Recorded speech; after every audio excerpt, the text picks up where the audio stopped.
आप सभी का हार्दिक अभिनंदन है।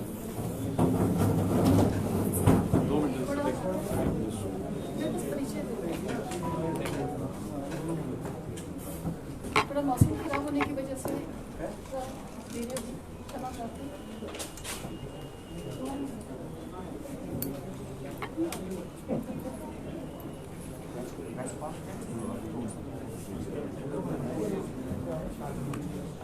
इस वार्ता शुरू करने से पहले मैं संक्षिप्त में आपका परिचय करवा देती हूँ।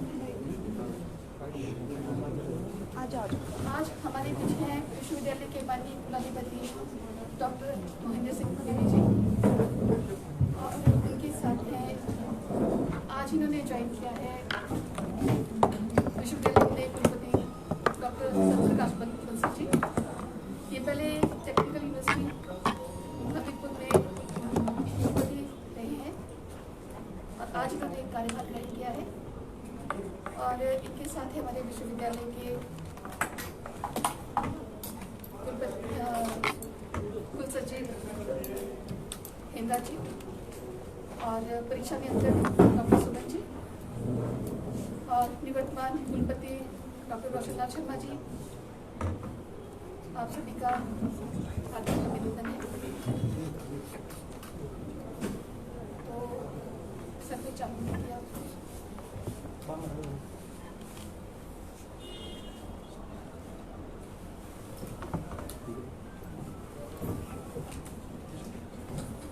आदरणीय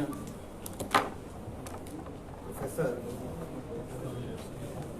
महेंद्र सिंह द्विवेदी जी, माननीय कुलाधिपति केंद्रीय विश्वविद्यालय हिमाचल,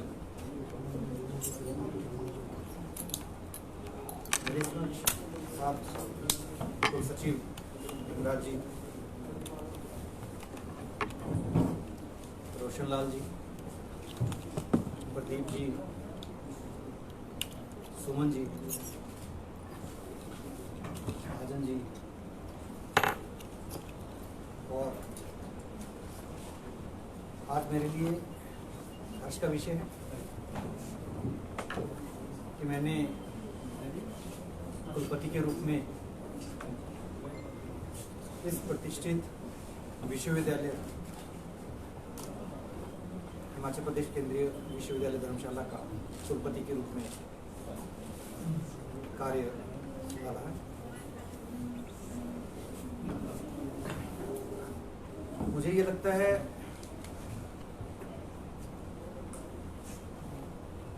कि कुलपति के रूप में जहां कार्य संभालने के बाद, क्योंकि मेरा कुलपति के रूप में 5वां विश्वविद्यालय जहाँ मैंने कार्य संभाला है, इससे पहले मैं founder vice chancellor Maharaja Agrasen विश्वविद्यालय बद्दी में रहा हूँ। उसके बाद मुझे मौका मिला कुलपति के रूप में इंदिरा गांधी विश्वविद्यालय रेवाड़ी, जो कि हरियाणा का स्टेट यूनिवर्सिटी है, वहाँ काम करने का। उसके साथ ही मेरे पास एडिशनल चार्ज रहा भगत फूल सिंह महिला विश्वविद्यालय सोनीपत खानपुर हरियाणा का। उसके पश्चात हिमाचल प्रदेश तकनीकी विश्वविद्यालय हमीरपुर में कार्य करने का मौका मिला और आज यहाँ पर जो पदभार संभाला है, मुझे लगता है कि पदभार संभालना एक बहुत बड़ा चैलेंज जो है हम लेकर के आते हैं। चैलेंज के रूप में एक विश्वविद्यालय को उसकी पहचान, विश्वविद्यालय की पहचान बने, क्योंकि विश्वविद्यालय, हालांकि मैं बधाई देना चाहूंगा जो है उनके फाउंडर वाइस चांसलर रहे हैं प्रोफेसर फुरकान कमर जी, उसके बाद प्रोफेसर कुलदीप चंद्र अग्निहोत्री जी, जिन्होंने बहुत लगन से, निष्ठा से इस विश्वविद्यालय में यथासंभव कार्य करते हुए इस विश्वविद्यालय की एक पहचान देने की कोशिश की है। अभी पिछले कुछ महीने से रोशन लाल जी इसका कार्य देख रहे थे। आज मैं ये समझता हूं, अभी जब हेमराज जी मुझसे ओथ साइन करवा रहे थे, ये केवल ओथ साइन करने से ही पूरी नहीं हो जाती, बल्कि मैं तो जब सुबह उठा तभी मैंने ओथ ली और मन ही मन संकल्प किया कि हे प्रभु, मुझे शक्ति देना अच्छा करने का। और मैं ये भी समझ सकता हूँ कि प्रोफेसर बेदी जी जो हमारे आदरणीय कुलाधिपति हैं, उनका मार्गदर्शन, क्योंकि मैं यहाँ का ईसी मेंबर भी रहा हूँ, तो उस नाते आपसे पहले भी मुलाकात हुई है और मैंने देखा भी है कि इस विश्वविद्यालय को आगे ले जाने के लिए आपका लगातार जो मार्गदर्शन रहा है, उसके लिए मैं आपको साधुवाद देता हूँ। मुझे ऐसा लगता है कि जो सबसे बड़ा चैलेंज हमारे सामने है वो है राष्ट्रीय शिक्षा नीति को इम्प्लीमेंट करना। अभी हाल ही में नेशनल एजुकेशन पॉलिसी 2020 हमारे समक्ष आई है। बहुत विस्तृत उस तरह का नेशनल एजुकेशन पॉलिसी, पहली बार ऐसा लगा कि एक इंटेग्रल एजुकेशन के लिए और एक विद्यार्थी के होलिस्टिक डेवलपमेंट के लिए जो बातें उसमें कही गई हैं, तो मुझे लगता है कि ये हमारा पहला चैलेंज रहने वाला है कि हम राष्ट्रीय शिक्षा नीति को इस विश्वविद्यालय में इम्प्लीमेंट करें। उसके मुताबिक विश्वविद्यालय, दो तरह के विश्वविद्यालय बनाने का प्रावधान है। पहला विश्वविद्यालय, क्योंकि मैं ये समझता हूँ कि विश्वविद्यालय और कॉलेज में, महाविद्यालय में फर्क होना चाहिए और है। अगर विश्वविद्यालय में रिसर्च नहीं होगी तो फिर महाविद्यालय और विश्वविद्यालय में कोई फर्क नहीं रह जाता। तो पहला प्रयास ये रहेगा, क्योंकि जैसे मैं कह रहा था कि दो तरह के विश्वविद्यालय बनाने का प्रावधान है एनईपी में। पहला विश्वविद्यालय रिसर्च यूनिवर्सिटी बनाना, जिसका प्राइमरी फोकस रिसर्च पे होगा और कक्षाएं मिलेगी। दूसरा विश्वविद्यालय टीचिंग यूनिवर्सिटी बनाना, जिसमें प्राइमरी फोकस टीचिंग का होगा, सेकेंडरी फोकस रिसर्च का होगा। रिसर्च के बिना विश्वविद्यालय की कोई पहचान ही नहीं है। और तीसरा ऑटोनोमस कॉलेजेस। कईयों के मन में क्वेश्चन आता होगा कि जब विश्वविद्यालय स्टेट में पहले से ही थे तो सेंट्रल यूनिवर्सिटी की जरूरत क्यों हुई। मुझे ध्यान आ रहा है आज से लगभग 10 साल पहले जब नॉलेज बेस्ड कमीशन की रिपोर्ट आई, मुझे भी मौका मिला यूनिवर्सिटी ग्रांट्स कमीशन में उस टीम के साथ काम करने का। और उस समय में जब कंसेप्ट नोट बना था, कंसेप्ट पेपर आया था, तो एक मन में ये आया कि भारतवर्ष की शिक्षा की पहचान कहीं भी किसी भी कंट्री में, हालांकि मैंने खुद लगभग 30 देशों का दौरा किया है, भ्रमण किया है, 30 देशों में गया हूं, और वहां पर जो भारतवर्ष को जाना जाता है वो केवल और केवल IIT और IIM की क्वालिटी एजुकेशन की वजह से। या जब हम टाइम्स हायर एजुकेशन की रैंकिंग को देखते हैं और अन्य इंटरनेशनल रैंकिंग्स को देखते हैं, तो ये ध्यान में आया कि अभी तक टॉप 200 में हमारा देश का कोई भी विश्वविद्यालय अपनी जगह बनाने में कामयाब नहीं रहा। दुख तो होता है, ऐसा नहीं है कि हमारे पास क्वालिटी एजुकेशन नहीं है। तो उस कंसेप्ट नोट में, उस कंसेप्ट पेपर में ये जिक्र आया कि भारतवर्ष में भी हर स्टेट में एक विश्वविद्यालय, सेंट्रल यूनिवर्सिटी खोली जाएगी, जो सेंट्रल यूनिवर्सिटी का फोकस ही क्वालिटी एजुकेशन पे रहेगा। मैं जहां भी विश्वविद्यालय में गया हूं, मेरा फोकस 3 चीजों पे रहा है। एक, management of higher education, second, reorientation of higher education, और third, quality of higher education. ठीक है, क्वांटिटी के पीछे कॉलेजेस को भागने दे, हमारा पर्पस कॉलेजेस से, महाविद्यालयों से डिफरेंट है।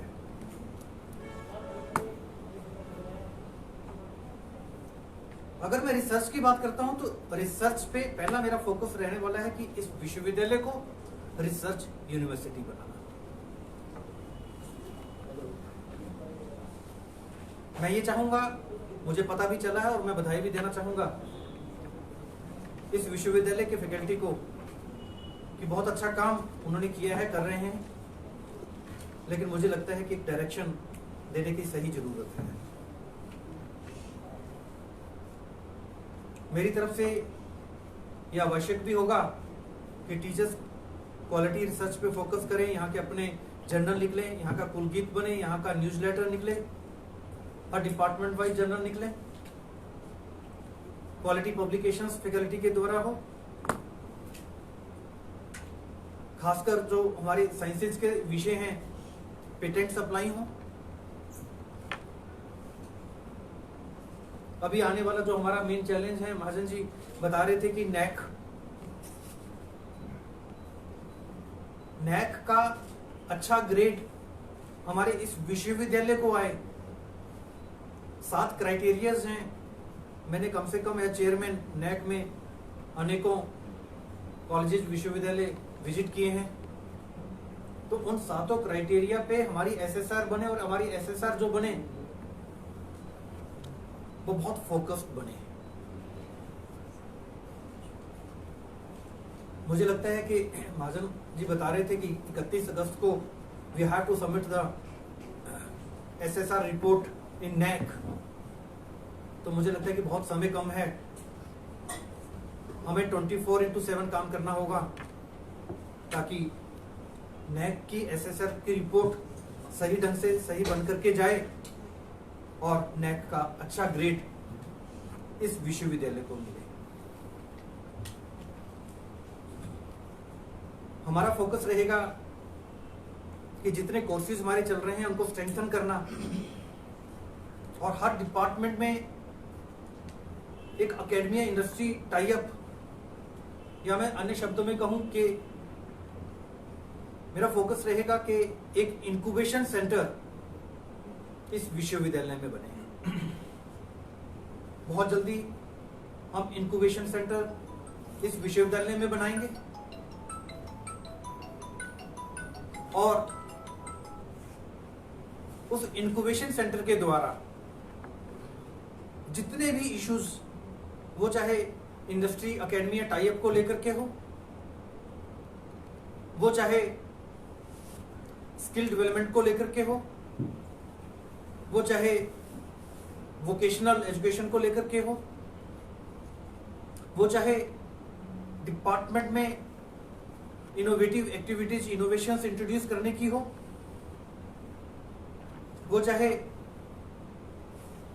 विश्वविद्यालय की यूएसपी को लेकर के हो या डिपार्टमेंट की यूएसपी को लेकर के हो, हम नीति आयोग से लेकर के,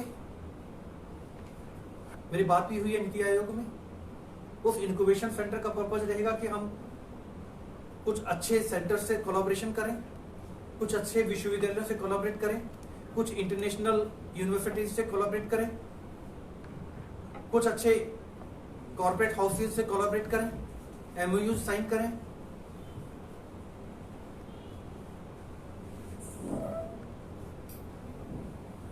हमारा विश्वविद्यालय का विजन प्लान बनेगा। पहले हम स्टार्ट करेंगे कि विश्वविद्यालय का विजन प्लान 2025 बने, और जैसा मैंने कहा कि एनईपी को इंप्लीमेंट करना है तो हर साल का अलग से विजन प्लान बनाना पड़ेगा कि how to implement NEP year wise in a phased manner. तो उस लिहाज से हमारा 2022 का भी विजन प्लान बनेगा, 23 का भी बनेगा, 24 का भी बनेगा, 25 का भी बनेगा, 2030 का भी बनेगा, 2035 का भी बनेगा, क्योंकि एनईपी जो है 2040 तक आई है। लेकिन जो हमारा मेन विजन प्लान इस विश्वविद्यालय का बनेगा वो 2025 का बनेगा। हमारा विश्वविद्यालय प्रयास करेगा, जैसे एनईपी में प्रोविजन दिया है कि हम करिकुलम को चेंज करेंगे। उस करिकुलम में मुझे लगता है कि ये क्राइसिस हमारे पास जो आया पेंडेमिक को लेकर के, ये क्राइसिस तो एक ऑल ऑफ ए सडन आया। इस क्राइसिस को निपटने के लिए हमारी तैयारी भी नहीं होगी, लेकिन ये तैयारी आगे के लिए रहे तो उसके लिए हम ऑनलाइन टीचिंग को कंपलसरी भी करेंगे। उसके लिए हम कंपलसरी भी करेंगे कि आर्टिफिशियल इंटेलिजेंस को इंट्रोड्यूस करें, हम इंटरनेट ऑफ थिंग्स को इंट्रोड्यूस करें इस विश्वविद्यालय में, हम क्लाउड कंप्यूटर को करें, हम ईआरपी, मेरा प्रयास ये रहेगा कि पूरा विश्वविद्यालय ईआरपी इंट्रोड्यूस करे, यानी कि पूरा ऑटोमेशन मोड पे विश्वविद्यालय चले। ऐसा नहीं है कि एक जिस तरह की भ्रांति है कि मैन पावर हमें जरूरत पड़ेगी, लेकिन विश्वविद्यालय पूरा विद मॉडर्न इंफ्रास्ट्रक्चर। मैं इंफ्रास्ट्रक्चर की बात अगर करूं, क्योंकि विश्वविद्यालय जो पहचाना जाता है वो इंफ्रास्ट्रक्चर से पहचाना जाता है, फैकल्टी से पहचाना जाता है, स्टाफ से पहचाना जाता है।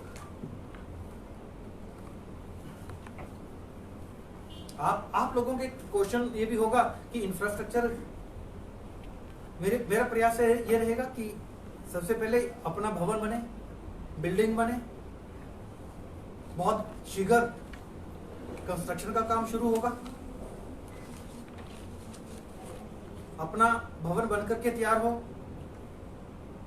और जैसा मैं कह रहा था कि इंटरनेशनल रिलेशनशिप स्टडी सेंटर इस विश्वविद्यालय में खोलने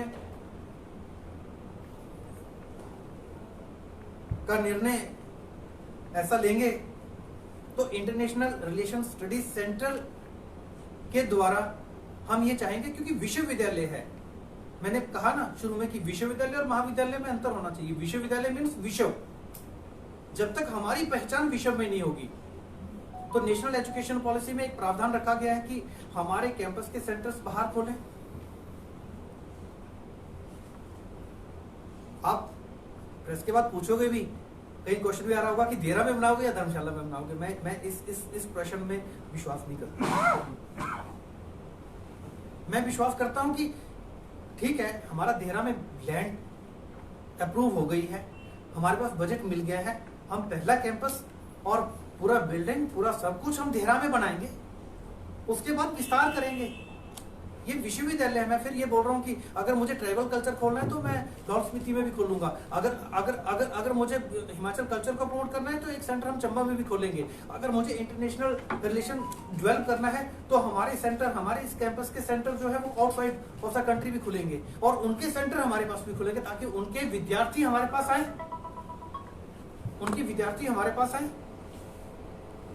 उनके फैकल्टी को हम यहाँ पर आकर के यहाँ पर रिसर्च करें। उस तरह की कोलैबोरेटिव रिसर्च को हम प्रमोट करेंगे। उनके विद्यार्थी आकर के पढ़े यहाँ पर। विश्वविद्यालय इसको सही मायने में अगर मैं ये कहूंगा कि इसको हम यूनिवर्सिटी ऑफ एक्सेलेंस तब बना पाएंगे जब हमारे पास इंटरनेशनल कोलैबोरेशन, इंटरनेशनल अंडरस्टैंडिंग बढ़ेगी। जैसे मैंने कहा, विश्वविद्यालय का मुझे नहीं पता कुलगीत है नहीं है, अगर नहीं है तो सबसे पहला हमारा यही रहेगा कि कुलगीत बनेगा विश्वविद्यालय का अपना, वो हम जल्दी बनाएंगे। विश्वविद्यालय, मेरा भी एआईयू में बात हो रही थी सेक्रेटरी जनरल से, तो स्पोर्ट्स को हम बढ़ावा देंगे। स्पोर्ट्स के लिए हम कुछ एक्टिविटीज जल्दी लेंगे, एआईयू के साथ मिलकर के कुछ स्पोर्ट्स एक्टिविटीज भी करेंगे। मेरा अभी 2 दिन पहले आदरणीय मुख्यमंत्री जी से भी बात हो रही थी और आदरणीय मंत्री अनुराग ठाकुर जी से भी, केंद्रीय मंत्री, कैबिनेट मिनिस्टर हैं, उनसे भी बात हो रही थी। तो अभी अनुराग ठाकुर जी ने कहा कि स्पोर्ट्स को बढ़ावा देने के लिए देहरा में अगर जरूरत पड़ी तो वहां पर स्पोर्ट्स सेंटर भी बनेगा और वहां पर स्टेडियम भी बनाया जाएगा। उसके लिए वो तैयार हैं कि वो हेल्प भी करेंगे, पैसा भी देंगे और एक बहुत बड़ा स्पोर्ट्स कॉम्प्लेक्स जो है स्टेडियम के रूप में वहां पर बनेगा और जल्दी हम एमओयू भी साइन करेंगे उनके साथ। इस विश्वविद्यालय में कुछ बैचेस निकले हैं, अच्छे प्लेस भी हुए होंगे। तो विश्वविद्यालय का आधार जो है वो उसका एलुमनस होता है, एलुमनाई। जब तक एलुमनाई, तो हम यहाँ पर कोशिश करेंगे कि हर डिपार्टमेंट का अपना अपना एलुमनाई सेंटर बने, एलुमनाई वहाँ की एसोसिएशन बने और एलुमनाई की मीट हो, एनुअल मीट हो। तो हम एक केंद्र लेवल पे एलुमनाई सेल बनाएंगे और डिपार्टमेंट लेवल पे एलुमनाई सेल बनाएंगे।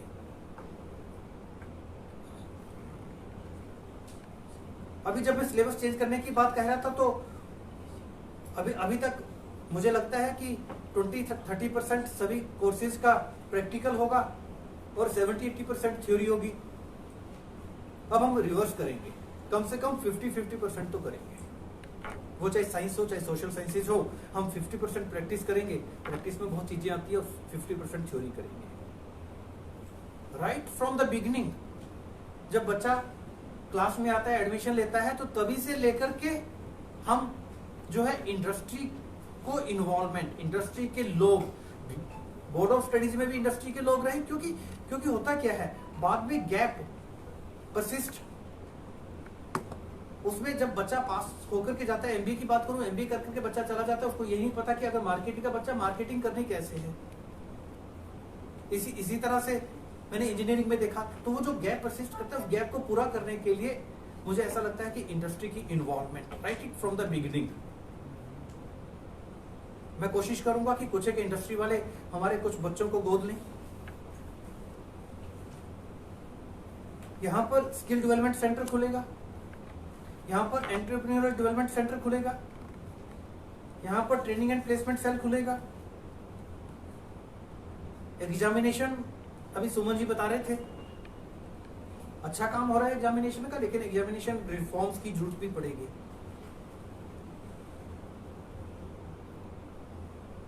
उसमें रिफॉर्म में हम ऑनलाइन ऑफलाइन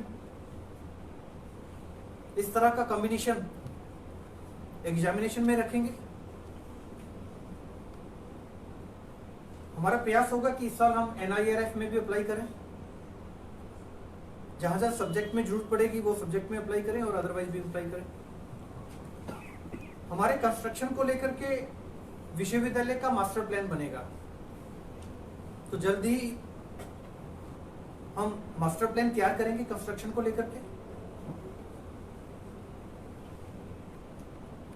जैसे मैं कह रहा था कि अगर हम आर्टिफिशियल इंटेलिजेंस या IoT और क्लाउड कंप्यूटिंग या मशीन लर्निंग को प्रमोट करेंगे सब्जेक्ट वाइज, तो हम इंडिजीनियस टेक्नोलॉजी पे हमारा फोकस होगा। जैसे मैं कह रहा था कि हमारे कुछ जर्नल्स निकलेंगे, तो क्यों ना हम प्रयास ये भी करेंगे कि हमारे अपने विश्वविद्यालय की अपनी प्रेस हो, जहां पर हमारा लगातार, क्योंकि बहुत से जर्नल्स, बहुत से मैगजीन्स, न्यूज़लेटर, तो अपनी प्रेस हो, अपनी प्रेस में छपे, ऐसा प्रयास होगा। हमारा प्रयास होगा कि यहाँ इस विश्वविद्यालय में कम्युनिटी रेडियो शुरू किया जाए। IQAC रीढ़ की हड्डी होती है विश्वविद्यालय की, उसको स्ट्रेंथन किया जाएगा।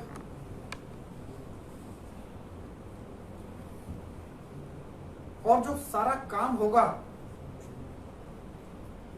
एक faculty training and faculty development पे खास फोकस रहेगा कि फैकल्टी डेवलपमेंट प्रोग्राम्स ज्यादा से ज्यादा हो।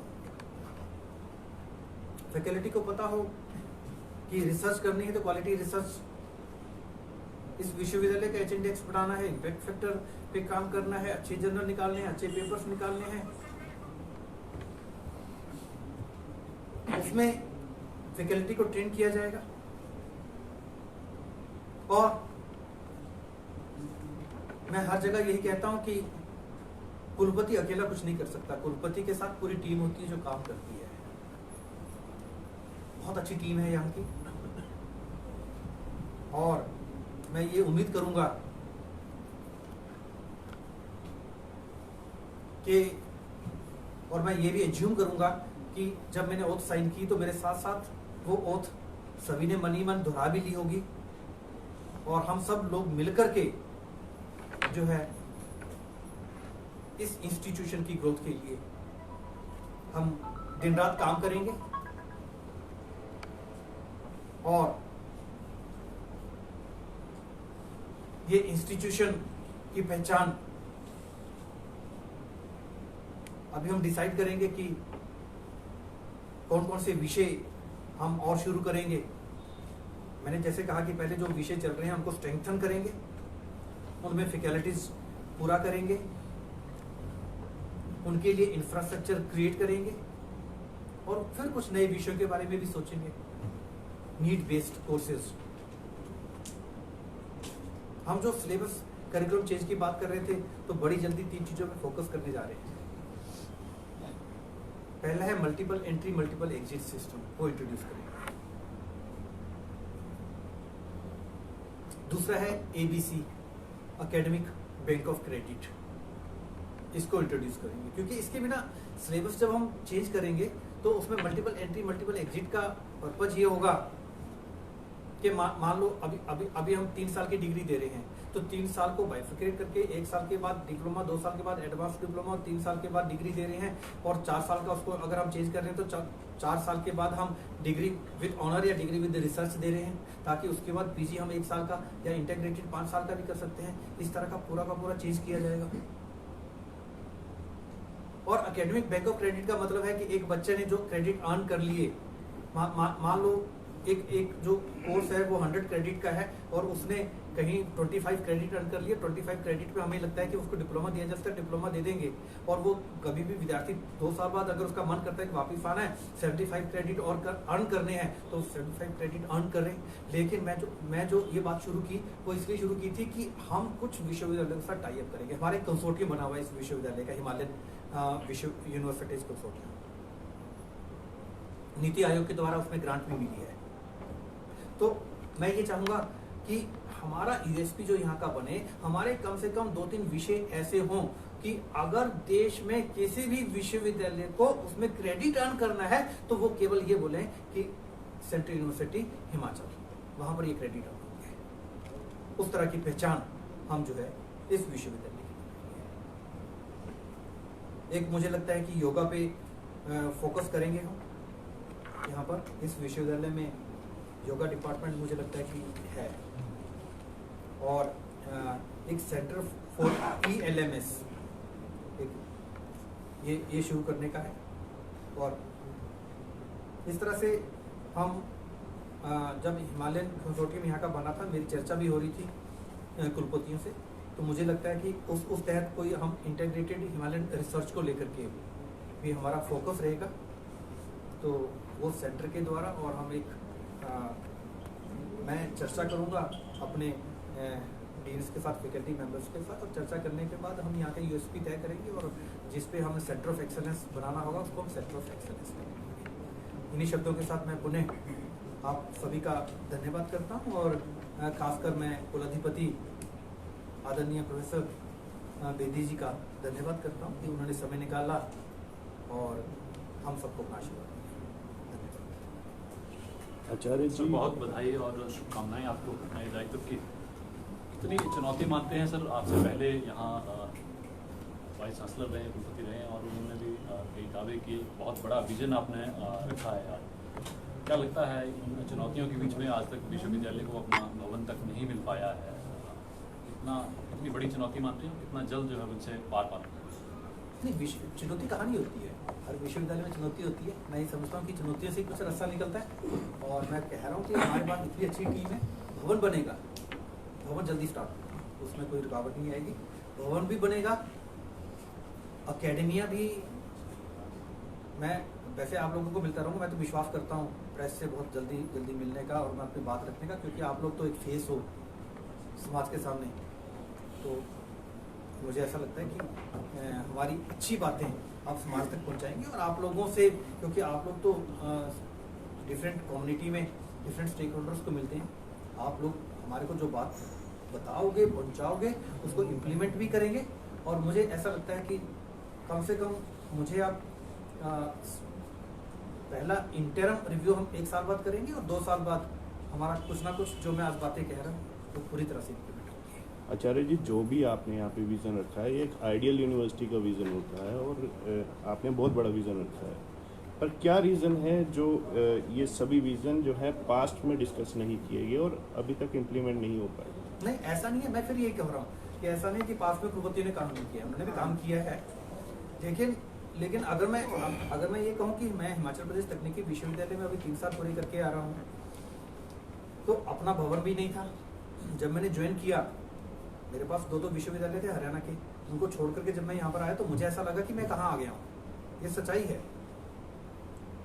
एक किराए का छोटा सा बिल्डिंग थी, आज आप जाएं तकनीकी विश्वविद्यालय में जाएं, आपको उससे बेहतर building, best building nomination award के लिए नॉमिनेट हुई है वो बिल्डिंग। और हमारे पास 2 बिल्डिंगें बन गई हैं, यूनिवर्सिटी ब्लॉक, और वहाँ का इंफ्रास्ट्रक्चर देख लें आप। मेरे पास जो भी आता है, कोई कुलपति आता है, वहाँ पर जो आया उन्होंने ये कहा कि ये लगता ही नहीं कि गवर्नमेंट यूनिवर्सिटी प्राइवेट यूनिवर्सिटी, इतना बेहतर जो है उसका इंफ्रास्ट्रक्चर है। और ऐसा नहीं कि हमें कोई बहुत बड़ी गवर्नमेंट से सपोर्ट मिल रही है, यहाँ तो गवर्नमेंट से सपोर्ट है, हमारे पास फंड है, हमने वहाँ पर सारा प्रावधान खुद किया। और आप कभी चले, मैं आप लोगों के साथ चलूंगा, वहाँ पर देखना कि कितनी बेहतर बिल्डिंग हमने बनाई है और कितना अकेडमी है। अगर मैं उसकी लिस्ट, यहाँ कुलभूषण जी बैठे हैं, हमारे डीन अकेडमी के रजिस्ट्रार साहब, जिनको अभी इसी का चार्ज भी मिला है, वो भी हमारे मध्य में ही है, वो भी मेरे साथ ही आए हैं। तो इन लोगों को पता है, अगर मैं वहाँ की लिस्ट आपको बताऊँ, जितनी मैंने चीज़ें बताई हैं आपको, वो सारी वहाँ पर इम्प्लीमेंट की है। लेकिन सर, हो सकता है कि वहाँ पर जो टेक्निकल अगर दिक्कतों को देखें हम, यहाँ की जो कैंपस निर्माण में जो हमारे पास दिक्कतें हैं, हो सकता है वहाँ वैसी दिक्कतें ना हो। नहीं, मैं दिक्कतें मानते नहीं, यहाँ क्या दिक्कत है? कोई दिक्कत नहीं है, काम करने वाले को कोई दिक्कत नहीं होती है। नहीं, कोई दिक्कत नहीं है, स्टूडेंट्स इतने बढ़िया स्टूडेंट्स हैं सब, मैं अभी मिला हूँ, दिक्कत कुछ नहीं होती है। दिक्कत क्या है? अपना मन इच्छा शक्ति होनी चाहिए ना, विल पावर होनी चाहिए, और पॉजिटिव एटीट्यूड से काम करना चाहिए, पॉजिटिव बिलीफ के साथ काम करना चाहिए। तो सर, नहीं लगता कि अब तक वो फिर हो जाना चाहिए था, क्योंकि यही दिक्कतें हैं जो बार-बार हमारे सामने होगा, बिल्कुल होगा। मैं तो यही बोल रहा हूँ कि मैंने आपको बोला 2 साल का समय दो, 2 साल में होगा, सब कुछ हो जाएगा, ये आपको हर चीज मिलेगी। तो पूर्व की माने हमें उस तरह से पूर्व में मैं फिर यही बोल रहा हूँ कि पूर्व में भी काम हुआ है, हम पूर्व में क्यों जाएं? पूर्व में भी अच्छा काम हुआ है, उसमें 2 राय नहीं है सर। लेकिन जो जिस तरह से स्थायी कैंपस सबसे पहले प्रायोरिटी ना, वो अगर बनेगा स्थायी कैंपस, मैं आपको एश्योर करता हूँ। सर, आपने जैसे अपना विजन राष्ट्रीय शिक्षा नीति को लागू करने से लेकर और अंतर्राष्ट्रीय स्तर की एक यूनिवर्सिटी हिमाचल प्रदेश को देने का जो विचार रखा, लेकिन भौगोलिक परिस्थितियों और यहाँ की अन्य चुनौतियों को देखते हुए आप क्या समझते हैं कि हम इस लक्ष्य को कितनी शीघ्रता से पा सकते? मैं मान सकता हूँ भौगोलिक स्थिति को देखते हुए, लेकिन हिमाचल में शिमला के बाद या मनाली में ठीक है एयरपोर्ट है, यहाँ पर हमारे पास एयरपोर्ट है, हर तरह की सुविधाएं हैं, बड़े से बड़े एक्सपर्ट्स आने को तैयार रहते हैं, इंटरनेशनल डेस्टिनेशन है धर्मशाला। तो उस महीने में हम अदरवाइज क्यों नहीं देखते हैं कि मुझे तो अभी 4-5 दिन में इतने फ़ोन आए, इतने एक्सपर्ट्स के, नीति आयोग से मैं बता रहा हूँ कि इतने लोगों के फ़ोन आए हैं कॉर्पोरेट से, रियलिटी तो कम है, कोई रिस्ट्रिक्शन नहीं है, एयरपोर्ट है हमारे पास, आएंगे लोग, आएंगे करेंगे, होगा, ठीक है। मैं मान सकता हूँ कि भौगोलिक परिस्थितियों में थोड़ा बहुत लिमिटेशन रहती है, लेकिन अच्छा ऐसा नहीं करेंगे। सर, दूसरा एक विजन आपने दिया जो आपकी केंद्रीय मंत्री अनुराग ठाकुर जी से बातचीत हुई और देहरा के लिए एक बड़ा अच्छा स्पोर्ट कैंपस और इसका विजन आप लोगों ने रखा और उसका शायद भविष्य में प्रारूप भी तैयार होगा और धरातल पे भी आएगा।